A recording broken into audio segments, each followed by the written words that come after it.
Circular motion क्या होता है ये हम सभी जानते हैं। अगर कोई ऑब्जेक्ट सर्कुलर पाथ पर घूम रहा है तो इसे ही कहा जाएगा circular motion. Uniform circular motion हम तब कहते हैं जब कोई ऑब्जेक्ट सर्कुलर पाथ पर मूव करे लेकिन इस ऑब्जेक्ट का स्पीड जो है वो कांस्टेंट हो, यानी कि स्पीड चेंज नहीं होगा, स्पीड का कुछ ना कुछ एक फिक्स्ड वैल्यू होगा, 10 मीटर पर सेकेंड, 20 मीटर पर सेकेंड।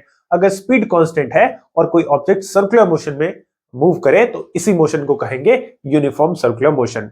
याद रखिएगा मैंने कहा है कि स्पीड कांस्टेंट होता है, जबकि यूनिफॉर्म सर्कुलर मोशन के केस में जो वेलोसिटी है ये वेरिएबल होगा, यानी कि वेलोसिटी चेंज हो रहा होगा।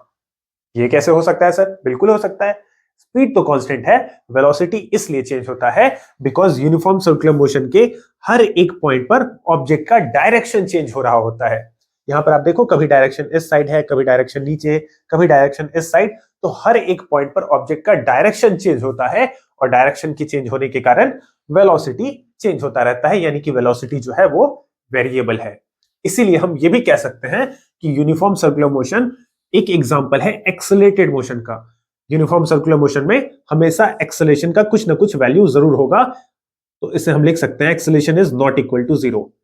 नॉट इक्वल टू जीरो यानी कि एक्सेलरेशन कभी भी जीरो नहीं हो सकता, हमेशा कुछ ना कुछ एक्सेलरेशन का वैल्यू जरूर होगा। तो इसलिए मैंने यहां पर लिखा है uniform circular motion is an accelerated motion. Definition ये है, when a body moves along a circular path, अगर कोई ऑब्जेक्ट कोई बॉडी सर्कुलर पाथ में मूव करे लेकिन उसका स्पीड जो है वो कांस्टेंट हो यानी कि यूनिफॉर्म हो, तो ऐसे किसी मोशन को कहेंगे यूनिफॉर्म सर्कुलर मोशन। इसके कुछ एग्जांपल्स ध्यान रख सकते हो, the motion of moon around the earth, the motion of satellites orbiting around the earth, ये सब कुछ एग्जांपल्स हो गए यूनिफॉर्म सर्कुलर मोशन के। इस टाइप ऑफ मोशन के लिए हम फॉर्मूला यूज कर सकते हैं velocity equal to 2 pi r upon time.